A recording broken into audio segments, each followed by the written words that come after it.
Reactive training systems. Do you find, I know people's bench doesn't tend to respond a lot to, say, lower percentage or lower RPE work. When you pick your days to support that, the heavy session, what do those look like in terms of volume and intensity and accessories? Accessories has not been like a big thing of my life like No now the kernels? last year. No, it really hasn't, because the only focus was just to focus on the tree lifts. That has been the only thing. That's when I had time for it, I do it. But now for the whole, I think for the Sheffield prep from June to or July to January, I maybe did 6 sets of biceps. That's all. So the plan is, of course, to do more when I get more time that I will get now, and but it really hasn't been much, or it really hasn't been something at all.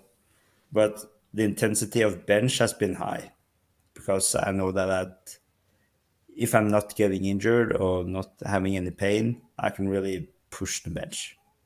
So the intensity, like we always did, like narrow bench on day one, normal bench on day two, and those days have been really heavy. It could be like 190 kilos narrow bench on Monday, and on Wednesday I'd have like 3x3 on 190 normal bench, and then coming to like Friday and having 200 plus. So that's been really heavy. If I did that in deadlift, I would probably pull 75 kilos on the day. So I'm feeling like the devil's got to be in the details on this one. So the key session, I think, makes sense to me in my head. The supporting sessions, sounds like there's still plenty going on there, that, it's got to provide enough volume to kind of feed into the rest of the training process. And you're including, at least on the bench, some accessory stuff, but not so much that it's exceeding your recovery ability. So you're still recovered and kind of fully ready to go for those key sessions, right? Yeah. And let's say that I have 8 key sessions through the prep, on like maybe key session 6, 7 on Monday and Wednesday, or day 1, day 2. I will probably just have 120 kilos for the bench. So it's so it really changed through the prep, and I'm that kind of lifter that I could probably have my last heavy pull 5 weeks before the meet, and after that, just doing like really, really, really light, like not even over 200.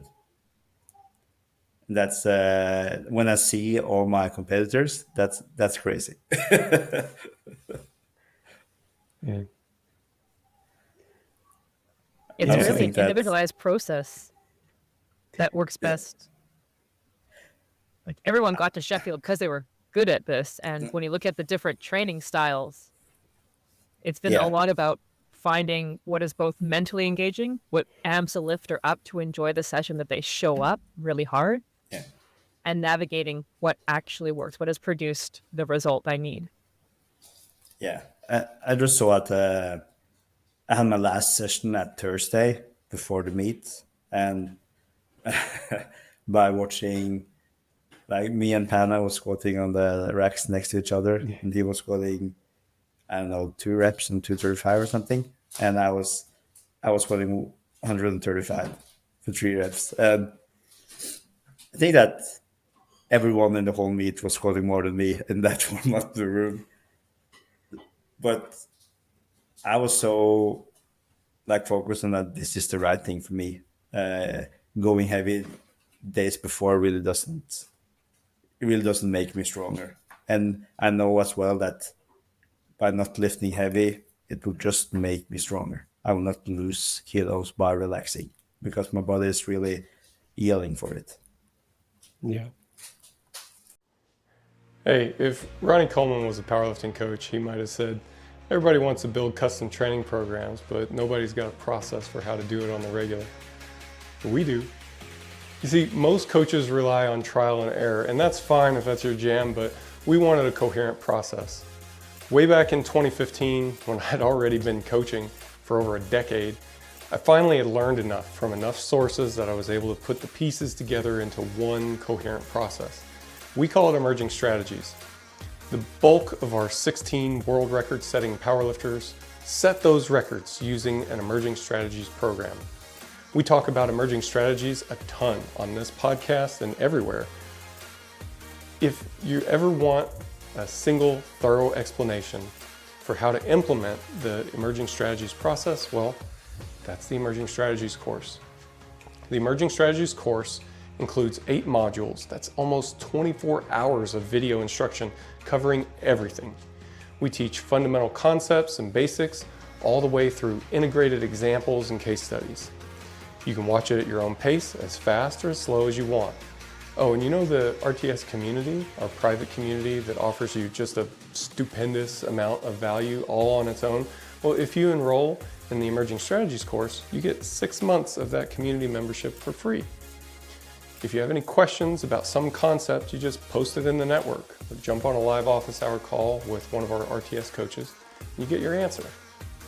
If you'd like to enroll or just learn more, to include seeing a full lesson list, all you have to do is go to reactivetrainingsystems.com and click on courses in the main menu. You're going to love it.